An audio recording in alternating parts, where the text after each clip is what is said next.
start looking at his classic SummerSlam match with Davey Boy Smith. Sunday opens with the first ever live Foley's pod with Mick Foley. Then Soraya turning the page. The first ever Click This with Kevin Nash and co-host Sean Oliver. What's Next with Johnny Gargano. And the first ever live The Extreme Life of Matt Hardy with co-host John Alba. In addition to stage shows, live wrestling events at the fairgrounds will be put on by Black Label Pro, Game Changer Wrestling, and New Japan Pro Wrestling. And it all leads to Sunday night at the Nashville Municipal Auditorium at 6:05 Eastern Time as Jim Crockett Promotions presents Ric Flair's last match. Everyone will be watching as the 16-time World Heavyweight Champion and cultural icon Ric Flair walks the aisle one final time and teams up with his son-in-law, Andrade El Idolo, to take on WWE Hall of Famer and Nashville wrestling legend Jeff Jarrett and Flair's former training partner Jay Lethal. Limited tickets are still available at RicFlairsLastMatch.com. And finally, all the weekend's festivities are available worldwide and streaming exclusively on Fight TV. With that, I'll turn the call over to Starrcast founder and organizer Conrad Thompson for some opening remarks. Then we'll open the floor to take questions. Once the Q&A session begins, I believe you'll be prompted to dial *6 to be queued for a question. With that, I will turn the call over to Conrad Thompson. Conrad, are you there? I am, sir. Thank you, Derek. I appreciate the opportunity to come on, and thank you, everybody, for joining us today. This is going to be the biggest Starrcast in history. This is our fifth one, but when I take a look at the lineup of folks we have there doing meet and greets and certainly the panel discussions, this feels like the most star-studded affair yet. And for the first time ever, Starrcast has live wrestling matches. Perhaps the hottest independent wrestling company in the game, Game Changer Wrestling. And boy, does everybody love New Japan Pro Wrestling or what. We're so thankful to have both of those organizations and, of course, Black Label Pro doing their part as well. The roast should be pretty special. I've had an opportunity to see some of the folks who weren't able to actually be there in person but send in some videos, and it knocked my socks off. I can't wait for folks to see it. But it's all about Sunday night. Jim Crockett Promotions, one last time, Ric Flair's last match. There's been a lot of talk about the Forbidden Door, and certainly that's an AEW thing, but man, we have so many organizations represented on this program. I'm just so excited. And it's going to be a big day, not only for David Crockett and Ric Flair, but for wrestling fans. And I appreciate everybody having an interest in it. And there's all the information available over at RicFlairsLastMatch.com. The wrestling show will be on satellite, cable, and, of course, Fight TV. None of this really would have been possible without Fight. Can't thank Mike Weber and the whole team over there enough for all that they've done. And it's taken a big effort to pull this together, and I've had a lot of help from folks who know a lot more about wrestling than me, and the idea that I'm supposed to be here and answer questions is pretty humbling because, man, I couldn't do it without all this great support staff. So with that in mind, Derek, I'd like to open it up for questions, and happy to be a resource however I can. Great. Let me open this. Q&A session has started. To ask your question, please press *6. From the chat, Conrad. You mentioned the Forbidden Door. How were you able to get so many various promotions to agree to participate in this show? Well, that gives me way too much credit, Derek. It implies that it had anything to do with me and not everything to do with Rick. Rick has accomplished a whole heck of a lot in his near 50-year career and still carries a lot of respect globally within the industry, not just with fans, but the folks who work behind the camera and the mutual offices. And the idea that we've got representation from AAA and New Japan and certainly there's a lot of other organizations as well. We couldn't do it without MLW and Impact and on and on and on. And if you look hard enough, you'll see some Ring of Honor talent there and some AEW talent there. And we're looking to have a who's who and sort of wrestling without borders, I guess, maybe. You know, some of this stuff shouldn't happen, but somehow it did. And it didn't happen because I was a good salesman. It happened because of Ric Flair's legacy and his contributions to the business. So Ric Flair and David Crockett deserve all the credit for that. But we sure are excited for Sunday night. Follow up to that question. Do you think that this will become more normal with some of these bigger promotions working together, seeing that the buzz that this show has received?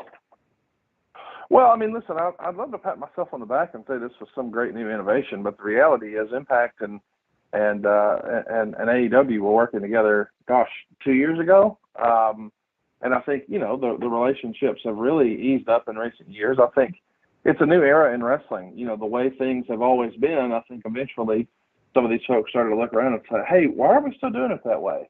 And the answer was, well, because we always have. And maybe somebody somewhere said, well, what if?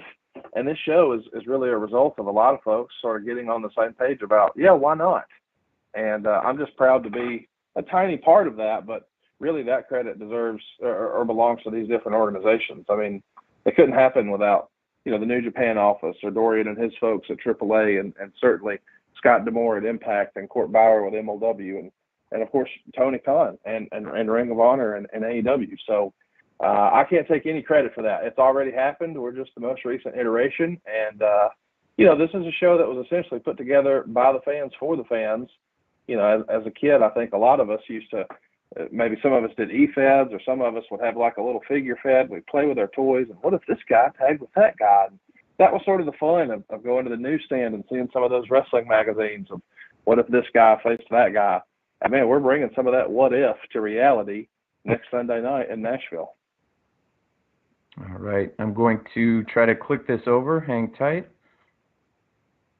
It's a 3-3 number. Go ahead with your question. Hi, Conrad. This is Stephanie from Starrcast Wrestling Magazine in United Kingdom, but I'm calling you from France. How are you today? I'm very well. Thank you for joining us. Thank you very much for this call. I wanted to ask you, of course, with COVID,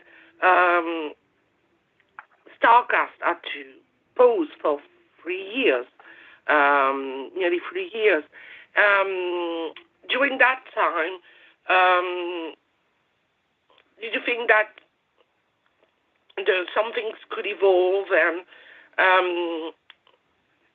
I'm going to say that. Something maybe changed, and that Starrcast would be, you could make an even better Starrcast that you have already been made before. Sorry. But, do you take the opportunity of the time to think about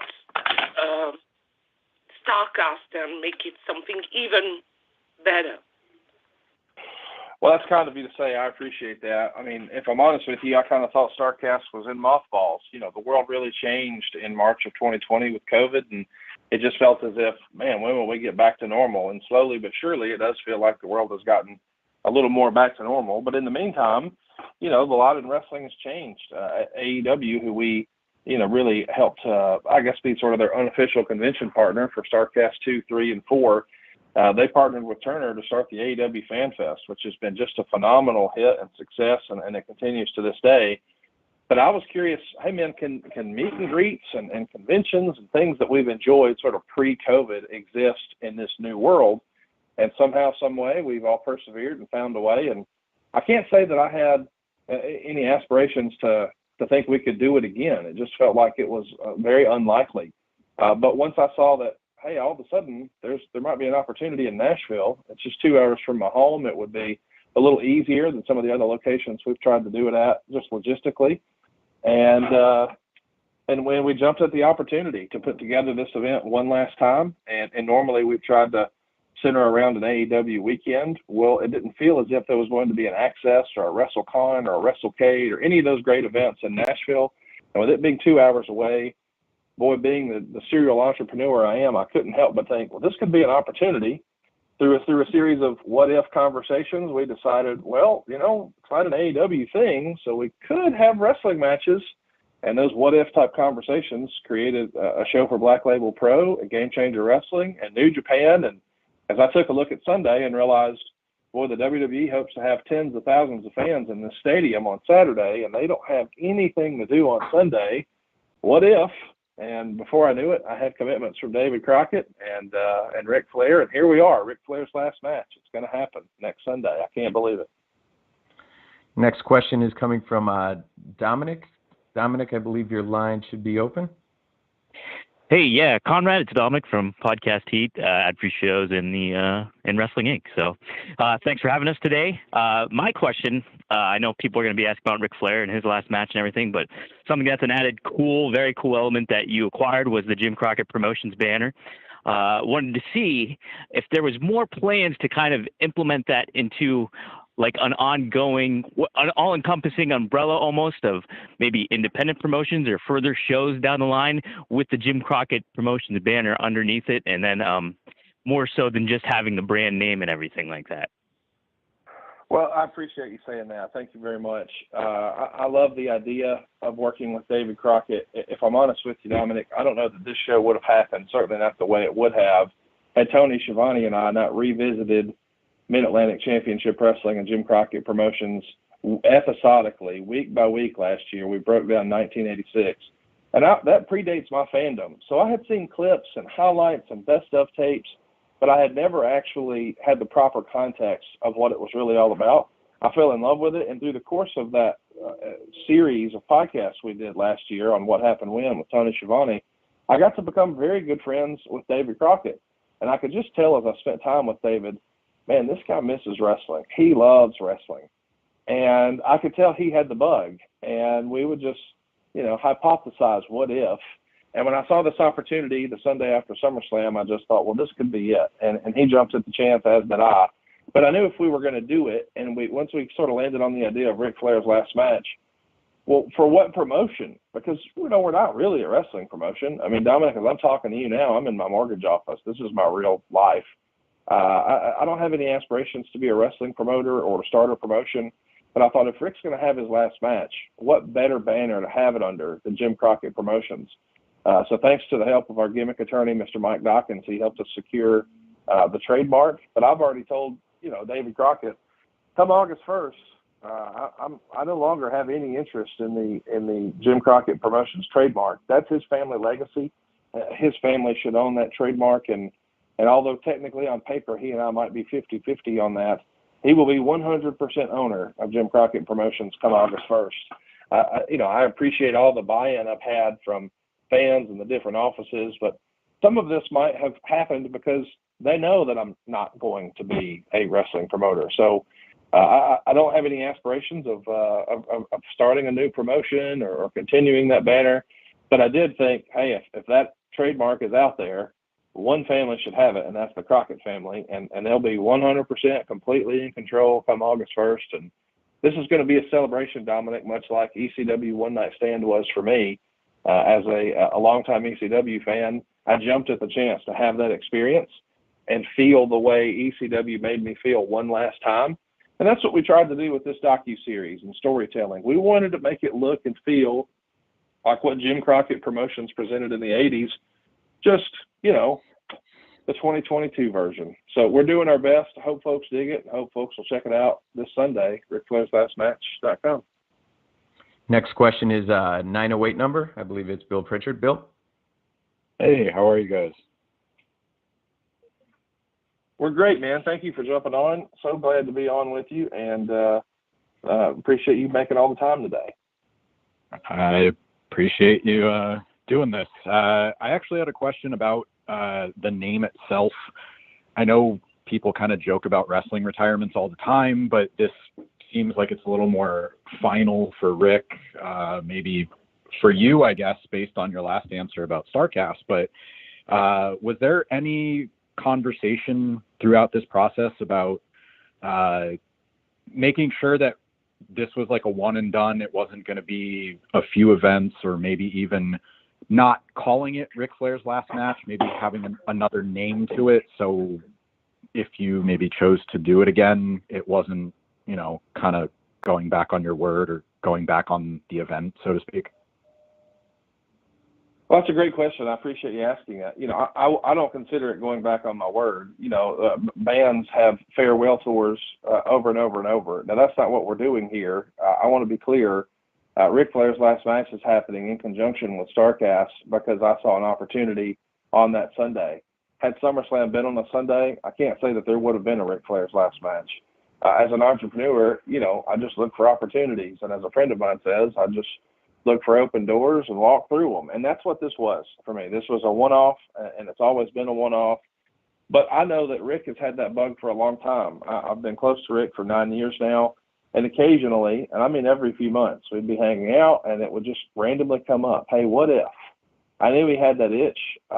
He probably, and he's been open about this, he regrets wrestling after WrestleMania 24. What a perfect send-off WWE gave him with that Shawn Michaels match, and then the next night on Monday Night Raw. I mean, that's a send-off that nobody, not just in wrestling, but in sports, gets.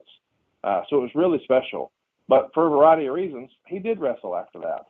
And unfortunately, his last match was on a soundstage in Orlando, and that's not to disparage anything, but it was just a random TV show. It wasn't a celebration that could anywhere mirror or rival what happened in 2008. And I'm not saying that we're going to be able to either, but it does feel like there'll be more of an effort to celebrate his legacy in wrestling with the roast of Ric Flair and that Horseman panel that we're calling One Last Ride for the Horseman.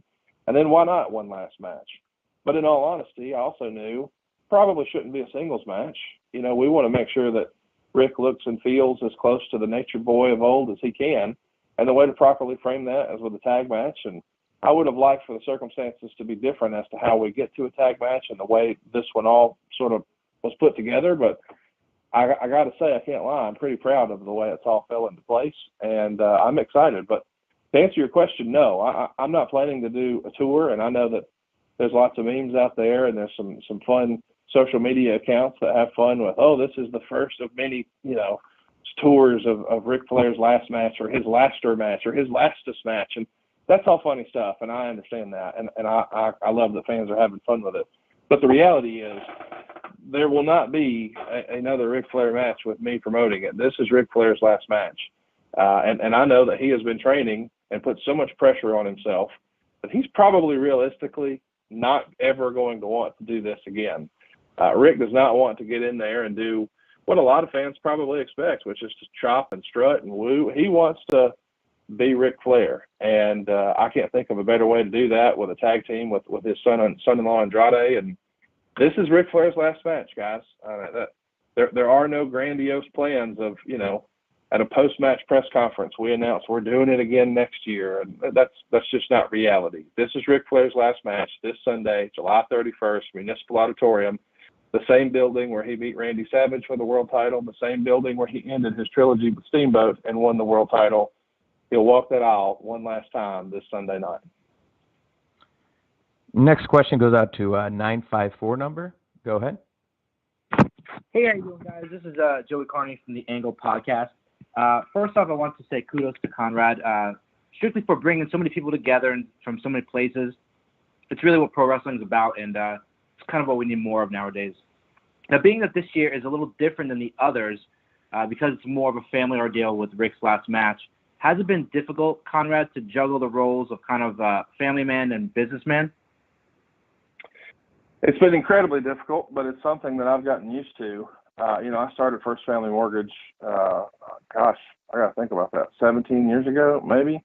And I first got in the mortgage business 21 years ago, and slowly but surely recruited, you know, my sister to do closing packages, my dad to help originate some loans, my mom to help run some books. I've got a couple of cousins running around here. First Family Mortgage is the real deal. That's my real life.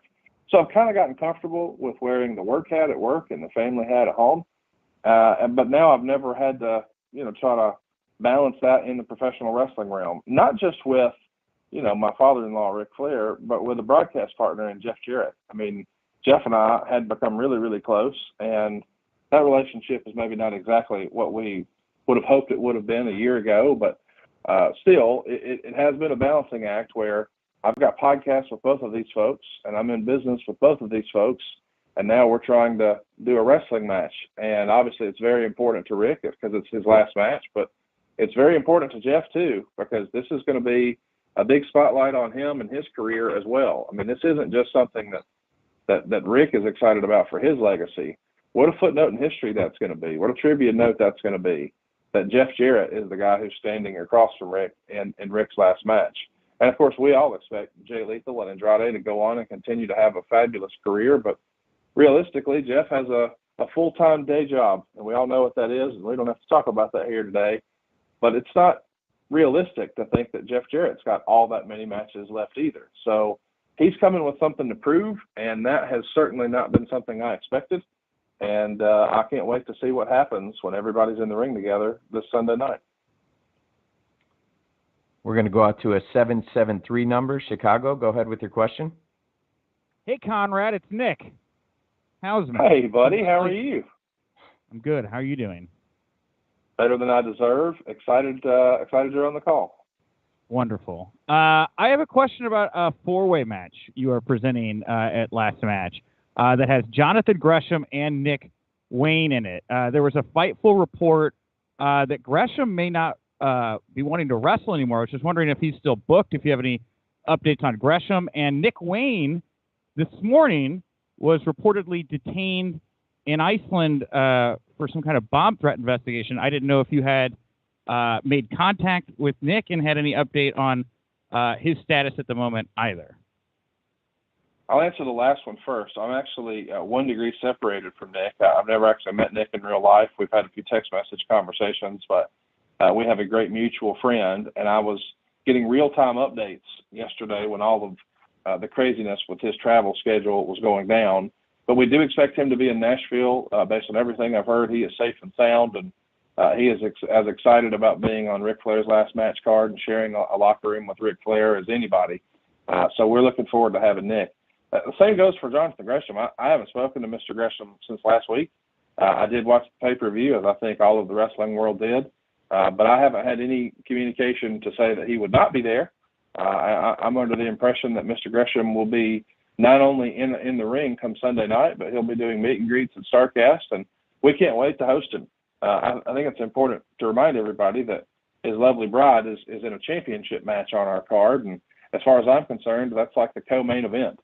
Not only because the world title is on the line, but because you've got three of the best female wrestlers in the entire world, or let's remove the descriptor. You've got three of the best wrestlers in the world there.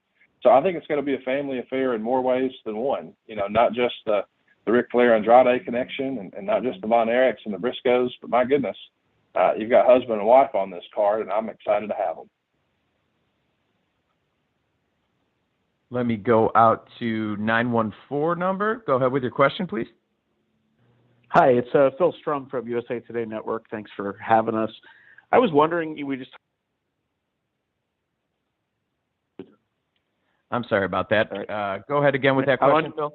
Yeah, I'm unmuted. It told me I was muted, so I stopped. But I noticed in looking at the composition of the Sunday night card that children of at least 8 of Ric Flair's contemporaries are booked on that lineup. I was wondering if that was deliberate or if that was a happy accident or kind of what the deal was with that. Thank you. It's absolutely deliberate. I appreciate you pointing it out. Of course, we're talking about Brian Pillman Jr., Arn Anderson and his son Brock, Ricky Morton and his son Kerry, the British Bulldog son, Davey Boy Smith Jr., the Briscoe brothers are there. Of course, the sons of the Von Erichs of Kevin Von Erich is there. Fatu, my goodness, his family is one of the most famous wrestling families of all. And then, of course, you've got Jeff Jarrett, who is a third-generation promoter, and everybody knows what all his dad accomplished, not only out of the ring as a promoter, but in the ring. I think he was in the very first scaffold match. I think he may have created it. Of course, Andrade, multi-generation talent, and, of course, Rick's son-in-law. So, no, it was absolutely intentional. We wanted to make sure that, we were paying as much tribute and honoring the legacies of professional wrestling, not just today, but of yesteryear, because I think that's what Jim Crockett Promotions is supposed to be about. You go back and you take a look at all the great talent that were there. Unfortunately, a lot of those talent are no longer with us, or they're no longer wrestling. But the next best thing would be, let's celebrate the heritage of what wrestling used to be. And so everything with our approach, from the sort of old school graphics and the old school music and even the old school storytelling in the docu-series, we're trying to have a tip of the cap to the way wrestling used to be. And what better way to do that than to feature some of these multi-generation talents? And I can't believe when I was listing everybody, I forgot Rachel Ellering. My goodness, her father was such a big part of Jim Crockett Promotions. It just feels like we've checked every box. If you're a Lucha fan, we've got that. That was basically a match of the year candidate, according to Dave Meltzer. We're missing one person who was in that Triple Mania event. But the rest of the card, man, it's a who's who if you're excited about modern wrestling. But if you're a grandfather and you want to take your son and your grandkid to go see Ric Flair one last time because that's what you grew up on, boy, your grandkid is going to absolutely love these masked superheroes from AAA. And I just think this is a multi-generational opportunity. And the way to do that and to bring us all together and to make us feel the way wrestling used to make us feel is to have some of those names that maybe we don't know this person, but we remember their parents.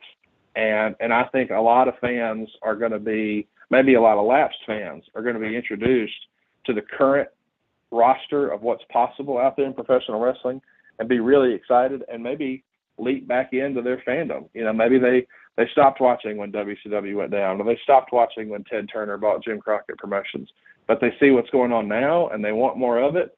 Boy, that's great for everybody, and I can't wait to see all these multi-generation talent there on Sunday. Let's go out to Scott Fishman. Scott, your question, please. Yeah, appreciate it. One of the things, you mentioned the undercard, which is incredible too, as much as the main event. Talk about kind of just the role of putting this card together. You mentioned a lot of participants in the matches, but kind of leaving it up to like how you got the input of the different companies on what they want to spotlight or not spotlight, and then also who might be the point person and kind of helping, put these matches together that we're going to see on Sunday with, there's a lot of expectation. People have high hopes. So, this card is incredible on paper, but kind of seeing it play out, who kind of would be that person? Please enter.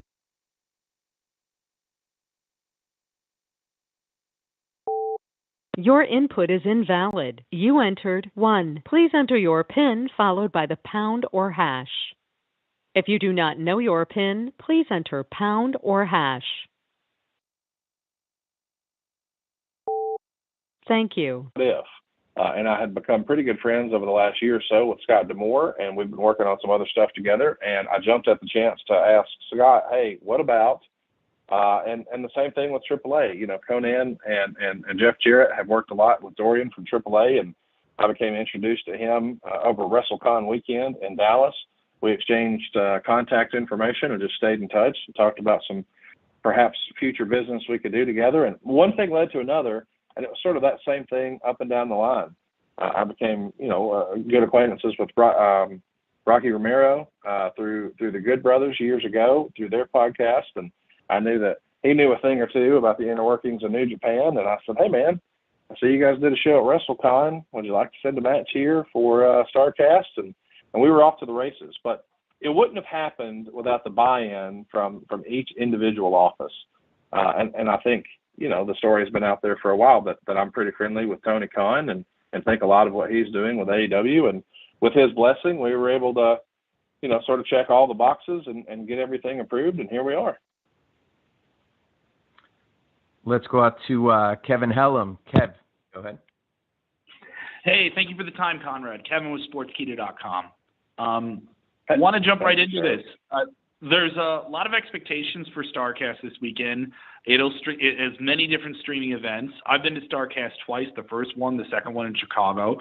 You have a lot to offer here, but some people always expect surprises. Now, I'm not expecting you to pull back the curtain on it, but is that no different this year?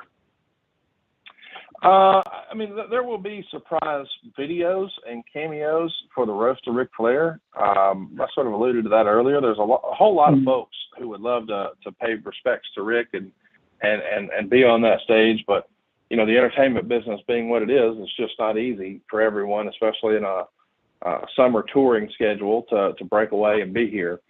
So the roast will have a lot of surprises. But the actual panel discussions, I know for sure there's going to be a surprise or two in one of those. But by and large, I think the pressure to deliver a surprise exists in a wrestling card. But candidly, you do a surprise like that if you have a return date. So if we said, this will lead to that, maybe we could load it up with surprises. But I want to set realistic expectations. Don't expect a bunch of surprises on Sunday.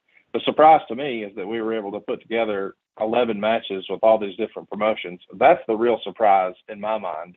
But I would not have an expectation that, there's going to be a big surprise run-in from so-and-so. Those type of things usually exist to build to another show, and this is a one-off. So I want to temper expectations. I think you're going to see a whole bunch of great matches. I think everybody's going to try to steal the show. But in the end, I would not expect a ton of surprises. And we'll go out to Mr. Jonathan Hood. Mr. Hood, your question, please. Hi, Conrad. Jonathan Hood from Good Karma Wrestling in Chicago. There's an old adage in wrestling that there is usually a wrestler that will build the house, but there's always someone that can steal the show. So I'll ask Conrad the fan, when you start to see this card build, is there one particular match that you're saying, boy, this could be really good, maybe something that could steal the show? Well, I'll tell you, I think the expectations are really high for the AAA match, so people expect it to be great. And longtime fans really expect the Wolves and Guns to steal the show. And if you've been keeping up with what's happening in MLW and Impact, I think, that Josh Alexander-Jacob Fatu match is a dream. So if we're talking sleepers, I got to think that the Von Erichs are looking for a big stage. Everybody knows what the Briscoes are capable of. They just saw one of the best tag team matches I've ever seen in my life this past weekend in the main event with the Briscoes and FTR. I think the Von Erichs Q&A session is over. Are going to really, really steal the show and impress a lot of folks. And personally, one of the first matches I jumped at the chance to book was Killer Cross and Davey Boy Smith Jr. I had a chance to see their match at Bloodsport a few years ago, Josh Barnett's phenomenal concept where they sort of do an old school grappling style and remove the ropes. But now if we could do a rematch in a traditional pro wrestling style match, I think that's going to have a lot of folks talking. So I think the two sleepers of the Von Erich match and the Killer Cross match, in my opinion. And my apologies for hitting that button early on that, Conrad, but I do have one last question here from the chat.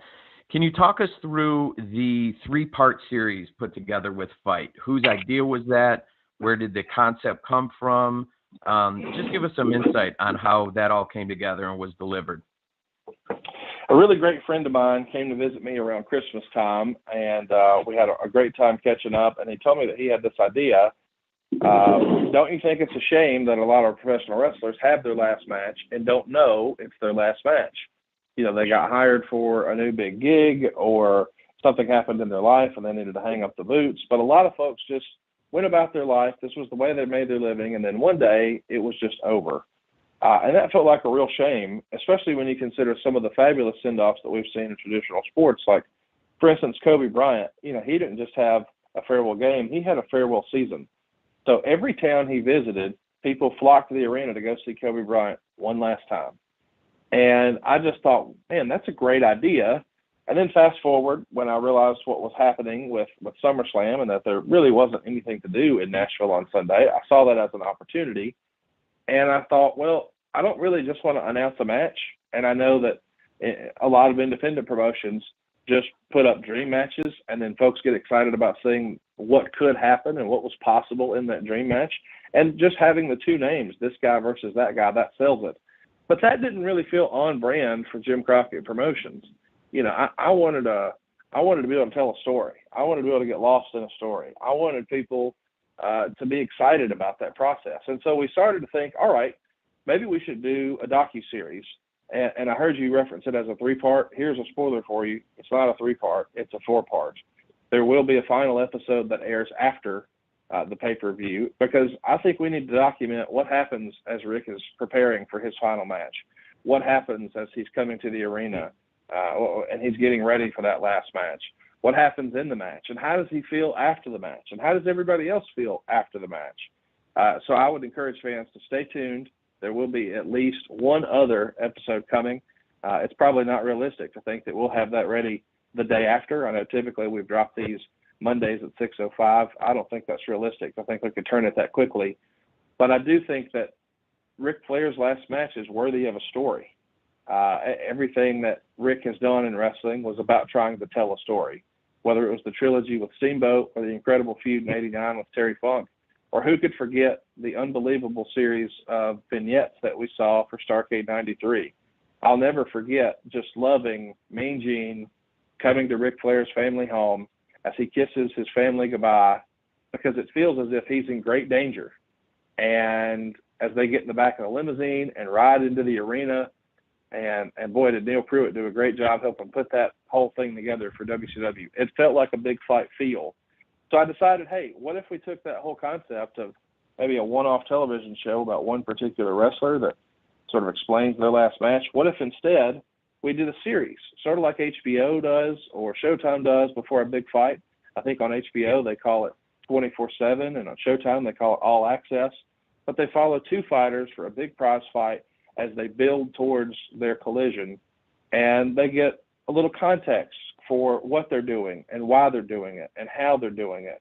So that's what we tried to do with episode 1, is explain the why.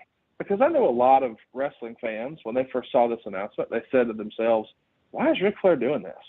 And I would encourage everyone who still maybe is listening to this or reading a recap perhaps, to really ask yourself, try to look at it from a different perspective. Not necessarily what you want to see, not necessarily what you think should be done, but see it from Ric's perspective. Ric Flair has entertained us for nearly 50 years in professional wrestling. And if this is important to him and he wants to do it one last time, why would we discourage that? Why would we think that we know better than him? This is about him wanting to feel like Ric Flair and the Nature Boy one last time. When that whole 2008 retirement happened, that wasn't his idea. He was dictated to. That was created in a creative meeting, and they said, hey, you're having your last match. And by the way, it was fabulous. It was 10 out of 10. But he wasn't necessarily ready to do that, which is why he wrestled again. But at this point, he's been gone for so long, I think everybody understands he's not going to wrestle again. This really is it. But if he wants to feel like Ric Flair and the Nature Boy one last time, having lost his son nearly 10 years ago, and as you saw in episode 1, he said as soon as that happened, he walked across the street to the bar and he didn't quit drinking for 5 years. And he nearly lost his life because he was self-medicating, wasn't taking care of himself. But he's worked himself back. And Ric Flair's in a better place mentally, emotionally, physically, financially than I've ever known him right now. This is not a cash grab for Ric Flair. This is not Ric Flair needs a payday. This is about Ric Flair wants the glory and the rush of being in front of a crowd that paid to come see him one last time. And who are we to say that he can't do that? And I understand there are naysayers who have concerns about his health, but they're not his doctor. His doctor has cleared him for it, and his trainer has told him that he's ready. And I just want to remind everybody that when he steps through the ropes this Sunday night, it won't be the first time he stepped through the ropes. It'll be the first time you've seen him step through the ropes, but he's been training almost every other day for months. So if there was a concern about something that could happen with Ric medically, it would have already happened in training, candidly, because he's already done it. He's been put through the paces. He's pushed himself. This is not he wants to get out there and chop and strut and woo. He wants to go out there and steal the show. And he's going to have his work cut out for him, following guys from AAA and New Japan and MLW and Impact Wrestling and all of these fabulous wrestlers who are here. And in the prime of their career, he feels incredible pressure to deliver. Now, luckily, his tag team partner is one of the best wrestlers in the world today, no matter what anybody says. And they're going to put on one hell of a show this Sunday night. But I would encourage you, if you've been negative and you weren't sure about this and you didn't think you liked it and you don't think you should be doing it, I want you to ask yourself, what about from Ric's perspective? Can I put myself in his shoes and see it from his perspective? And when I see it that way, does it change my opinion? Because here's a spoiler. It's not about you. Not everything in life is about you. And you get to decide if you want to watch it or not. But Ric Flair gets to decide what happens in his life. And if he wants to wrestle one last time and his doctor clears him and his trainer says he's okay and his son-in-law's got his back, Andrade's going to be there to take care of him. And I am ready for what happens Sunday night. It's going to be a dangerous affair in that main event, but it'll probably be dangerous for Jeff Jarrett, not so much Ric Flair. And with that, we're going to put a bow on it. Conrad, I want to thank you for taking the time today. Media members who joined the call, I want to thank you for joining today's call. We look forward to seeing you in Nashville. And if you can't join us in person, please remember that all the Starrcast 5 stage shows, wrestling events, and Jim Crockett Promotions presents the Ric Flair's Last Match are available worldwide and exclusively on Fight TV.